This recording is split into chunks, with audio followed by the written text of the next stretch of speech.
nombre des personnes de plus de 60 ans dans le royaume. Ils représentent désormais près de 12% de la population. C'est quasiment 4 de plus qu'en 2004. Les développements avec Salim Abnabou.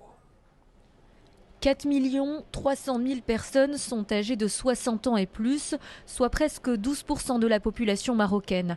C'est 2 fois plus qu'en 2004. Et d'ici 2030, les plus de 60 ans représenteront plus de 15% des Marocains, soit 6 millions d'individus.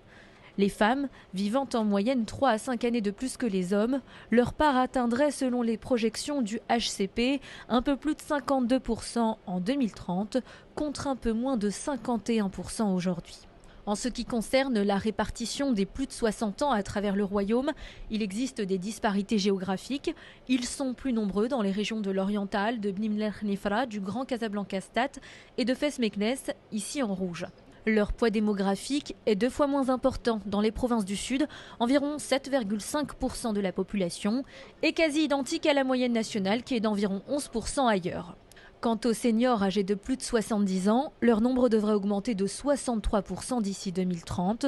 Vivre plus longtemps ne signifie pas forcément vivre en bonne santé.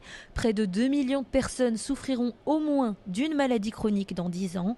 Les défis à relever liés à la prise en charge, aux retraites, mais pas seulement, sont nombreux et il faut donc s'y préparer.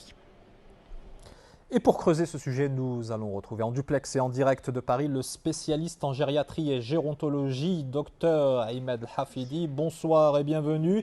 Comment devrait évoluer, à vos yeux, la démographie marocaine dans les années à venir ?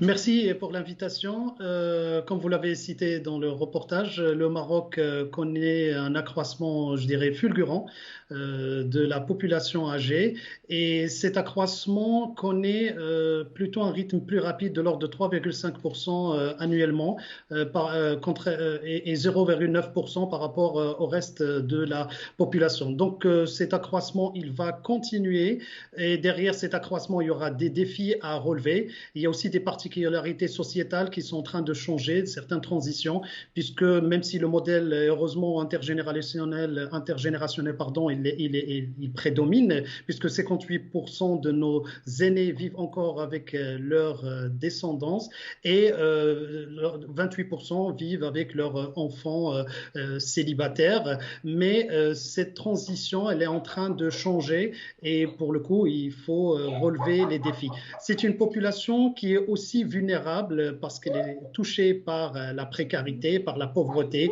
et par un faible niveau de couverture sociale. Et heureusement, aujourd'hui, on a le projet royal qui va répondre à cette problématique dans les années à venir, et on se réjouit en tant que spécialiste. Alors justement, docteur, qu'est-ce que cela implique en matière de politique publique ?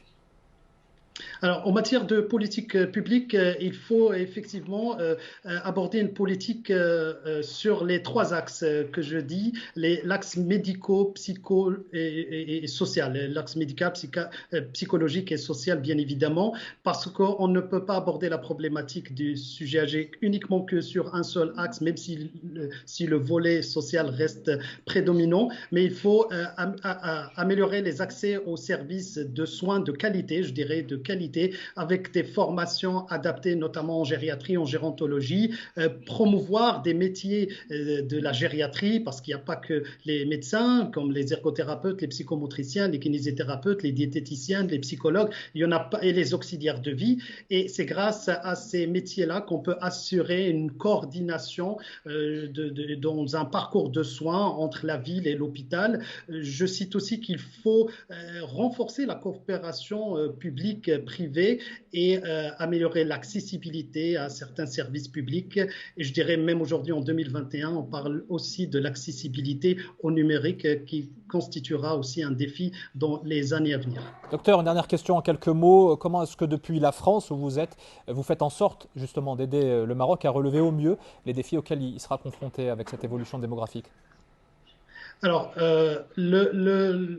suite aux orientations, plutôt aux appels et directives de Sa Majesté, nous, en tant que Marocains du monde, on s'est inscrit résolument dans ce devoir citoyen, puisqu'on s'est organisé en tant que médecins entre les deux rives, voire même d'autres professionnels de santé, sous forme d'une société savante qui peut y contribuer. Aujourd'hui, ce capital humain, il faut aller giser dans ce capital humain où dedans, il y a des chercheurs, il y a des médecins, pas que, il y a des personnes qui œuvrent dans le champ de la gériatrie, des gens dans le monde associatif qui veulent améliorer la cause, on va dire, d'une cause noble, celle de nos seniors, à qui on leur doit tout, nous, hommes ou femmes, réussite. Et c'est ces personnes-là qui ont façonné nos personnalités. Donc, nous, ce qu'on souhaite, c'est un Maroc prospère, un Maroc développé. Et bien évidemment, on s'inscrit dans cette dynamique, dans cette transition historique avec le nouveau modèle de développement, avec la couverture sociale généralisée. On sait très bien que la couverture sanitaire en fait partie. Et aussi, on est dans un contexte, je qualifierais d'urgent, un contexte de post-Covid. Et main dans la main, on arrivera à soulever ces défis. Merci beaucoup, Dr Ahmed Hafidi. Je précise que vous êtes président de l'Alliance euro-marocaine de gériatrie et gérontologie.